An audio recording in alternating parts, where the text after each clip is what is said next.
کہ اب ہر ایک کام استاد کی ضرورت کے بغیر ممکن ہے۔ انسان کو ہمیشہ سے ایک استاد، ایک رہنما کی ضرورت رہی ہے۔ یہ پہلی شرط ہے۔ اگر وہ اس شرط کو ہی پورا نہیں کرے گا تو اس کا سارا سفر جو ہے وہ رائے گاں چلا جائے گا۔ اس تنہائی سے بہتر ہے کہ تو اپنے شیخ کے حضور خاموش بیٹھا رہے۔ کوئی ہماری خاموشی سے فیض نہیں اٹھا رہا تو وہ ہمارے کلام سے بھی فیض نہیں اٹھا سکتا۔ یہاں طرح طرح کے ڈاکو ہیں، یہاں طرح طرح کے رہزن ہیں جو تمہارے ایمان کو بھی لوٹیں گے، تمہاری شعوری حالت کو بھی خراب کریں گے اور تمہاری روحانی دنیا کو بھی اچک کے لے جائیں گے۔ تو وہاں کم گفتگو کر، کم کھا، کم سو، اور حسن اخلاق کے ساتھ رہتے ہوئے اس چیز کو اپنی عادت بنا لے کہ جو عارف حقیقت کو پا لیتا ہے وہ خاموش ہو جاتا ہے۔ یعنی کہ حدیث پاک کا ایک مفہوم یہ ہے کہ جو خاموش ہوا وہ نجات پا گیا۔ جو تمہاری عقل ہے وہ اس کو نہیں دیکھ سکے گی، تمہاری عقل کے پاس وہ آنکھ نہیں ہے کہ وہ اس کے حسن کی تاب لا سکے۔ نحمدہ ونصلی ونسلم علی سید الانبیاء والمرسلین وعلی آلہ وصحبہ اجمعین۔ بسم اللہ الرحمن الرحیم۔ انہم فتیۃ آمنوا بربہم وزدناہم ہدی۔ صدق اللہ العلی العظیم۔ تو آج ہم فصل پنجم کا آغاز کرنے جا رہے ہیں، جو کہ در طلب مرشد ہے، یعنی کہ اس راستے پر چلتے ہوئے، تعلق باللہ میں رہتے ہوئے، سلوک کو طے کرتے ہوئے ایک استاد، ایک مربی، ایک مرشد کی ضرورت کیوں پیش آتی ہے۔ آپ کسی بھی روایت علم میں جا کر دیکھ لیں تو وہاں آپ کو نظر آئے گا کہ ہر جگہ پر کسی بھی شعبہ زندگی میں استاد کی ضرورت محسوس ہوتی ہے۔ ہر انسان کو استاد کے بغیر کسی کام میں بھی ہاتھ ڈالا جائے تو ایک تو جاہلیت ہے، دوسرا وہ شخص نامکمل رہ جاتا ہے، اپنے انجام کو نہیں پہنچ پاتا۔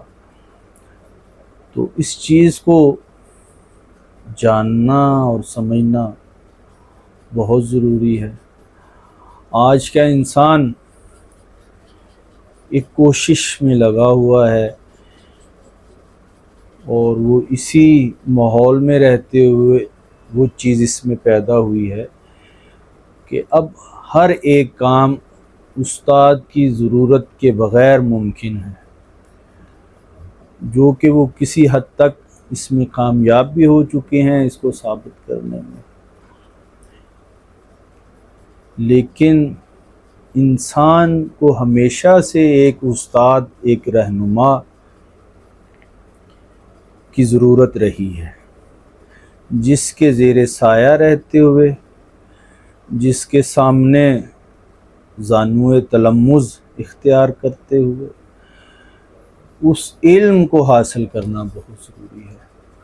وہ کسی بھی روایت علم میں وہ کام کر رہا ہے، علم حاصل کر رہا ہے، تو وہاں استاد کی جو ایک اہمیت ہے وہ ہمیشہ سے رہی ہے اور ہمیشہ رہے گی۔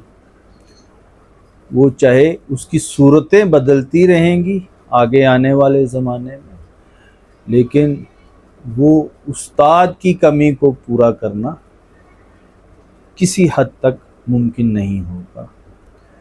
تو صوفیانہ جو روایت علم ہے اس میں بھی استاد جو ہے، رہنما جو ہے، رہبر جو ہے، اس کا اس روایت علم میں جو انہوں نے نام رکھا وہ مرشد ہے۔ کالج، یونیورسٹیز، اسکول، وہاں اساتذہ کے نام ہیں۔ کوئی ایک اسکول کا استاد ہے، اگر وہ کالج میں ہے تو وہاں وہ پروفیسر ہے، اور اگر یونیورسٹی میں ہے تو اس کا الگ سے ایک مختلف نام ہے۔ تو اسی طرح یہاں جو ایک نام جو منتخب کیا گیا وہ مرشد کی صورت میں تھا، تو اس کی حقیقت کو واضح کر رہے ہیں حضرت فرید الدین عطار، اور ان کی جو ایک اہمیت ہے وہ بتانا چاہ رہے ہیں کہ وہ ایک جو شاگرد ہے، جو مبتدی ہے، جو سالک ہے، اس کے لیے وہ کتنا ضروری ہے۔ تو فرماتے ہیں نہ باشد مبتدی را ہیچ بزیں، کہ اس سے بہتر کوئی چیز نہیں ہے ایک مبتدی کے لیے کہ پیری را بجوید رہبر دی، کہ وہ یہاں دین کے معاملات کو، طریقت کے معاملات کو، حقیقت کے معاملات کو سمجھنے کے لیے ایک رہبر کو ڈھونڈے، ایک رہنما کو ڈھونڈے، ایک استاد اور ایک مرشد کو ڈھونڈے۔ وہ بہت ضروری ہے، یہ پہلی شرط ہے۔ اگر وہ اس شرط کو ہی پورا نہیں کرے گا تو اس کا سارا سفر جو ہے وہ رائے گاں چلا جائے گا، وہ وہاں سے ملنے والے جو ثمرات ہیں، اس سفر کے جو نتائج ہیں، اس کو وہ حاصل نہیں کر سکے گا، اور لا محالہ جب وہاں اس کو اس کے مطلوبہ نتائج نہیں ملیں گے تو پھر وہ وہاں اپنا سفر جو ہے اس کو مکمل نہیں کر سکے گا، جس کی بنیاد پر وہ ادھورا اور نامکمل رہ جائے گا۔ تو کہتے ہیں کہ اگر خواہد کہ خلوت را گزینت، تو اگر تم چاہتے ہو کہ اب جب تمہیں ایک مربی، ایک مرشد، ایک رہنما مل گیا ہے، تو اب تم چاہتے ہو کہ میں خلوت میں رہوں، تنہائی اختیار کروں، تو کہتے ہیں کہ تب بھی جو ہے وہ اکیلا تم تنہائی مت اختیار کرو، اکیلے مت تنہائی اختیار کرو۔ ہما بہتر کے پیش شیخ نشینت، اس تنہائی سے بہتر ہے کہ تو اپنے شیخ کے حضور خاموش بیٹھا رہے، یہ تمہاری اس تنہائی کی عبادت سے کہیں بہتر ہے۔ یعنی کہ وہاں اگر تو عبادت بھی کرے گا تو شیخ کے پاس بیٹھنے سے وہ افضل اور بہتر نہیں ہے۔ تو ہمارے صوفیاء کے ہاں یہ ہے کہ شیخ کی صحبت بہت ضروری ہے، اور شیخ کے ہاں اگر آپ خاموش بھی بیٹھے ہوئے ہیں تو وہ آپ کے لیے فائدہ مند ہے۔ اور بعض مشائخ کا یہاں ایک قول ہے کہ اگر کوئی ہماری خاموشی سے فیض نہیں اٹھا رہا تو وہ ہمارے کلام سے بھی فیض نہیں اٹھا سکتا۔ تو اس لیے شیخ کا، استاد کا، مرشد کا خاموش رہنا بھی اس شاگرد، اس مبتدی، اس سالک کے لیے مفید ہے، اور وہاں ان کا کلام کرنا بھی اس کے لیے فائدہ مند ہے اور سود مند ہے۔ تو اب کہہ رہے ہیں کہ شیخ کے پاس اگر تو اس طریقے سے ان کی صحبت اختیار کرے گا تو وہ تمہیں فائدہ دے گا۔ تو اب اس کے فوائد جو ہیں وہ بتا رہے ہیں کہ اب شیخ کے پاس بیٹھتے ہوئے وہاں تمہیں کیا ثمرات جو ہیں وہ حاصل ہوں گے۔ متیں نیک و بد تورا تباز کویت، کہ وہ تمہیں نیک اور بد سے آگاہ کر دے گا۔ اچھے اور برے کی پہچان جو ہے وہ تمہیں بتا دے گا، وہاں خیر اور شر کے مختلف جو درجات ہیں وہ تمہیں سمجھا دے گا، وہاں تمہارا معلوم اور نامعلوم جو ہے اس تک تمہاری رسائی وہ کروا دے گا، وہاں لفظ اور معنی کے درمیان کیا تعلق ہے، کیا چیزیں پوشیدہ ہیں، وہاں تک لے جائے گا، وہ تمہارے ظاہر کو بھی سنوار دے گا، تمہارے باطن میں تمہارے شعور کو بھی بہتر کر دے گا، اور پھر تمہاری روح کو بھی حقیقت تک پہنچا دے گا۔ تو زنے کو بدتر تا باز گوید، زی اسرار نہانت راز گوید، وہاں جو اسرار کی صورت میں راز ہیں جو کہ سینہ بسینہ چل رہے ہیں وہ بھی، اور اس کے اپنے حال کے تحت بھی جو اسرار ہیں، جو تمہارے احوال کے تحت جو اسرار ہیں وہ بھی تم تک پہنچا دے گا، تم پر ظاہر کر دے گا۔ تو اب اس کی ایک مثال بیان فرما رہے ہیں کہ شیخ کی مثال کیا ہے۔ تو مثال شراب گویم گوشت دارید، کہتے ہیں کہ یہاں ایک مثال بیان کرنے لگا ہوں، اس کو کان کھول کر سن لو۔ درا تمثیل ہر یک ہوش دارید، تو اس مثال کو کان دھر کے سنو اور دھیان میں رکھو، اس کو اپنے گیان میں رکھو اس کو۔ اگر بے پیر کاری پیش گیرد، اگر کسی رہنما کسی استاد کے بغیر اگر تم یہ کام شروع کرو گے، ہلاکت را ز بہر خیش گیرد، تو تم اپنے لیے ہلاکت کا سامان کر رہے ہو، تم خود کو وہاں خراب کر لو گے، تم وہاں خود کو تباہ کر لو گے، تمہیں سوائے ہلاکت کے، سوائے شیطانی شر کے، سوائے خود کے نفسانی شر کے اور کوئی چیز نہیں ملے گی۔ تو آگے فرماتے ہیں، چنا کے اندر جہازی دید بانی، تم دیکھتے نہیں ہو کہ جب کشتی بان جو ہے، کشتی چلانے والا، وہ جب کشتی چلاتا ہے تو اس کے سامنے ایک دید بان جو ہوتا ہے وہ بیٹھا ہوتا ہے، جو دیکھتا ہے کہ سامنے کا جتنا بھی منظر ہے وہ صاف ہے، وہاں کوئی مشکل تو نہیں آ رہی۔ وَبَایَدْ تا دہد از رہ نشانی، تاکہ وہ تمہیں بتا سکے کہ راستہ صاف ہے۔ تو اسی لیے وہ جو مرشد ہے، وہ جو رہنما ہے، وہ جو راہبر ہے، وہ دید بان کا کام کر رہا ہے۔ اگر دید بان در وے نبودی، تو کہتے ہیں کہ اگر وہ دید بان نہ ہو تو تم کیا کرو گے اس وجود کے سمندر میں، اس شعور کے سمندر میں، جہاں تم اپنی زندگی بسر کر رہے ہو، اپنے تمام تصورات، خیالات اور معاملات کے ساتھ۔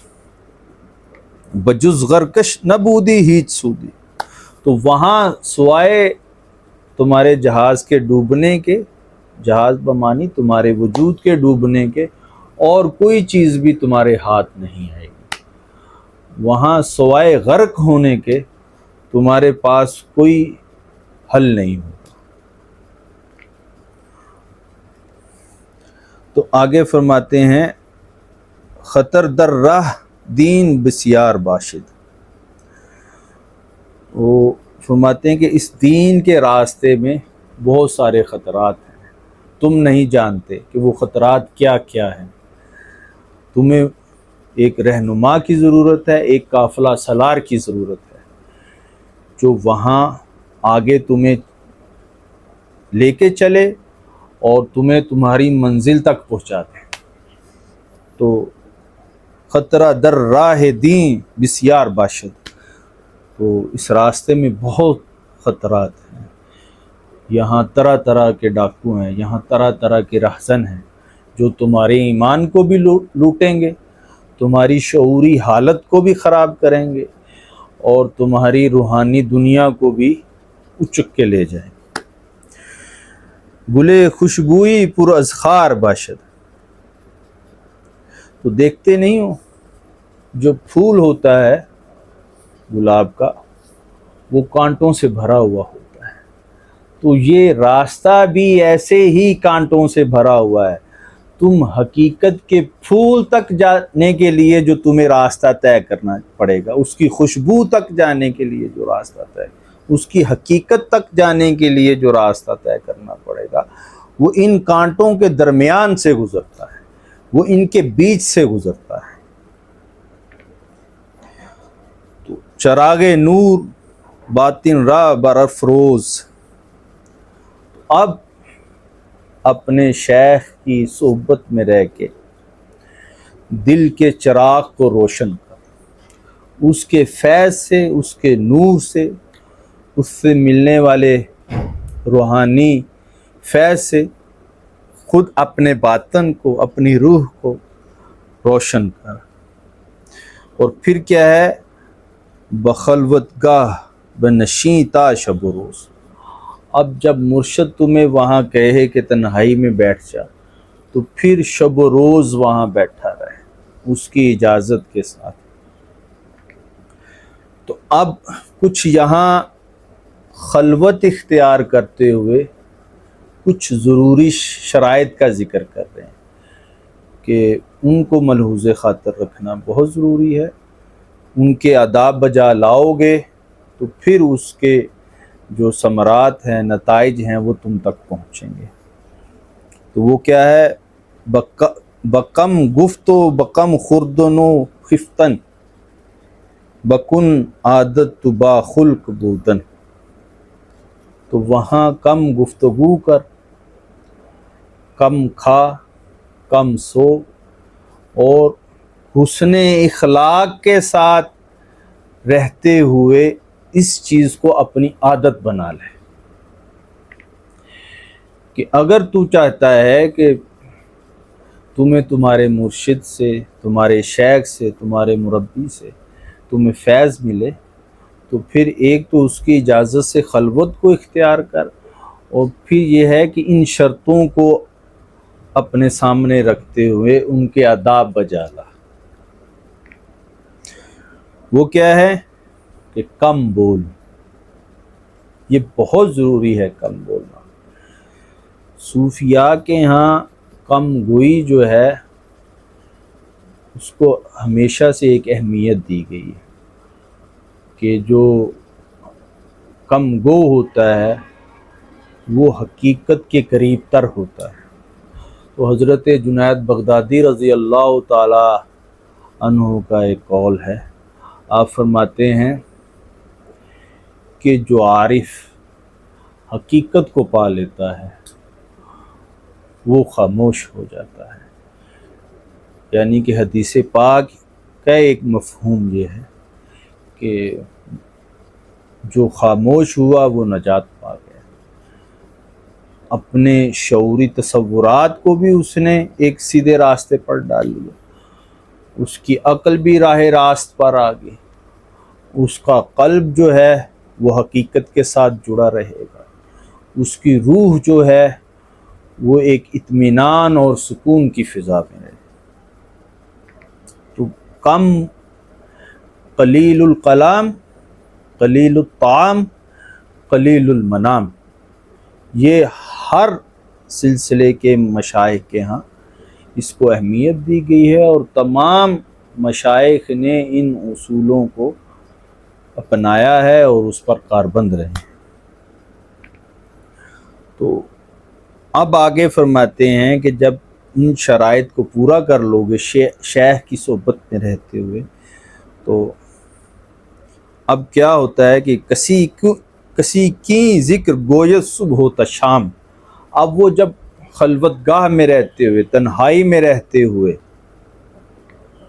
وہاں ہوش در دم سفر در باطن اختیار کرتے ہوئے، تو وہ صبح سے شام تک جب اپنے ذکر و فکر میں رہتا ہے تو کیا ہے، رست کارش ز فضل حق با تمام، تو پھر وہ اپنے کار خیر کے انجام تک پہنچ جاتا ہے۔ اللہ کے فضل کے ساتھ جس کام میں بھی ہاتھ ڈالتا ہے اس کام کو اس کے انعام کی صورت میں پاتا ہے، اور وہاں وہ اس کے فضل کے تحت اس کام کو بخیر انجام دیتا ہے۔ تو اب اس کے نتائج کیا تمہارے اندر برآمد ہوں گے، وہ فرما رہے ہیں چنا حاصل شود در دل صفائش، تو اب وہاں خلوت سے ملنے والے نتائج جو ہیں وہ تم میں صفا کی صورت میں ظاہر ہوں گے۔ تمہارے اندر جو تمہاری مادی قدرتیں تھیں وہ ختم ہو جائیں گی، جو جبلی علائشیں تھیں وہ زائل ہو جائیں گی۔ تو اب کیا ہوا ہے کہ تمہارے اندر جو ہے وہ پاکی پیدا ہو گئی ہے، اس کا نور معرفت جو ہے وہ تم تک پہنچ گیا ہے، تمہارا قلب، تمہاری روح جو ہے وہ صفا کے مقام تک پہنچ گئی ہے۔ بیک لہجہ کشایت کار ہائش، تو اب کیا ہوتا ہے کہ اب جب اس کے اندر پاکی آ گئی، طہارت آ گئی، اس کی روح جو ہے وہ مزکہ و مصفہ ہو گئی، تو اب اس کا کوئی بھی کام نہیں رکے گا۔ ہر جس کام میں بھی ہاتھ ڈالے گا وہ کام کھلتا چلا جائے گا، اس تک اس کی رسائی ہو جائے گی اور وہ اپنے انجام کو بھی پہنچ جائے گا۔ تو اب فرماتے ہیں کہ یہاں ایک اور چیز بھی جو ہے وہ شیخ کی صحبت میں رہتے ہوئے وہ اختیار کر، دو چشم خیش را بر بند چو باز، تو جیسے بازوں کی تربیت کرتے ہوئے پہلے ان کی آنکھوں کو بند کیا جاتا ہے تربیت کے طور پر، تاکہ وہ اپنے راستے کو متعین کر سکیں اپنے شکار کو پکڑنے کے لیے، تو ان کی آنکھوں کو پہلے بند کر دیا جاتا ہے تاکہ وہ اپنے شکار کو کرتے ہوئے کہیں بھٹکے نہیں۔ تو یہ ان کی تربیت کا ایک طریقہ ہے۔ تو کہتے ہیں پہلے تم بھی یہ جو اپنے ظاہری حواس ہیں ان کو بند کر لے، تو بھی اپنی آنکھوں کو بند کر لے۔ درونت تا دہت گم گشتہ آواز، تاکہ وہ جو تیرے دل میں ایک آواز جو اس نے یوم الست میں تم سے خطاب کیا تھا، جو کہ تم گم کر چکے ہو، تم اس کو پالو، اس کو دریافت کر لو، اس تک پہنچ جاؤ۔ تو اب جب تم اپنے حواس خمسہ کو بند کر لو گے، اس کے ذریعے سے اس کی حقیقت تک پہنچنے کی کوشش کرو گے اور وہاں اس کی حقیقت تک پہنچ جاؤ گے، تو اب کیا ہے، اس کے نتائج کیا برآمد ہوں گے، عروس معرفت چوں رخ کشایت، اب جو حقیقت کی جو دلہن ہے وہ اپنی معرفت کے چہرے سے پردہ ہٹا دے گی۔ ذی حسن خیش عقل از تو ربایت، لیکن اس میں ایک چیز ہوگی کہ وہاں جو تمہاری عقل ہے وہ اس کو نہیں دیکھ سکے گی۔ تمہاری عقل کے پاس وہ آنکھ نہیں ہے کہ وہ اس کے حسن کی تاب لا سکے، اس کو دیکھ سکے، لیکن یہ ہے کہ تمہاری روح اس کو دیکھ لے گی، تم اپنے دل کی آنکھوں سے اس کو دیکھ لو گے، تو پھر آگے بھی اس کے کچھ نتائج جو ہیں وہ برآمد ہوں گے۔ بیک ساعت تر ہفتاد ہنجار نمایت رو بزیور ہائے انوار، تو وہ تمہیں ایک ہی لمحے میں 70 قسم کے راستے دکھا دے گا، جو کہ سب راستے اس کی حقیقت تک پہنچتے ہیں۔ تو پھر وہاں تمہیں ان تمام راستوں کی سیر کروا دے گا. تم پر وہاں تمہارا مومن ہونا بھی کھل جائے گا، کسی کا کافر ہونا بھی معلوم پڑ جائے گا. تمہیں وہاں نیکی اور بدی کی حقیقت بھی ہے جو ہے وہ بھی معلوم ہو جائے گا. دراں حالت مقام نور باشد، اس مقام کو مقام نور کہتے ہیں. اب تم اس کی نور معرفت تک پہنچ گئے. اس نے اپنے اسماء کے فیض سے، اپنے افعال کے فیض سے، اپنی صفات کے فیض سے تمہیں نواز دیا ہے. زجائے آب و گل او دور باشد، تو یہاں وہ جو تمہاری مادی اغراض ہیں، تمہاری جبلی اغراض ہیں، وہ دور دور تک ان کا جو ہے نام و نشان نہیں ہوتا.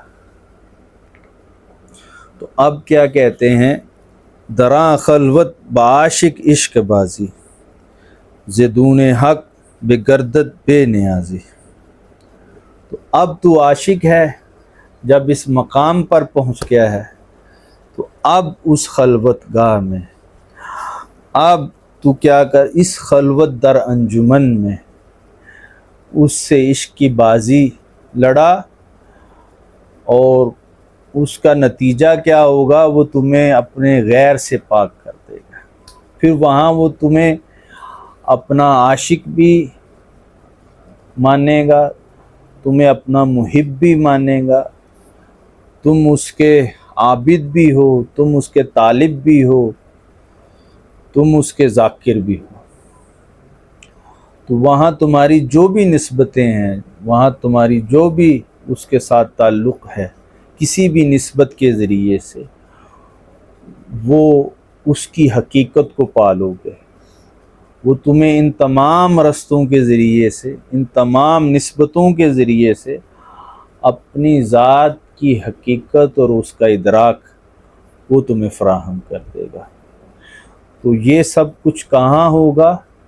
مرشد کی صحبت میں رہتے ہوئے، مرشد کی چوکھٹ پہ پڑا رہنے سے یہ سب حاصل ہوگا.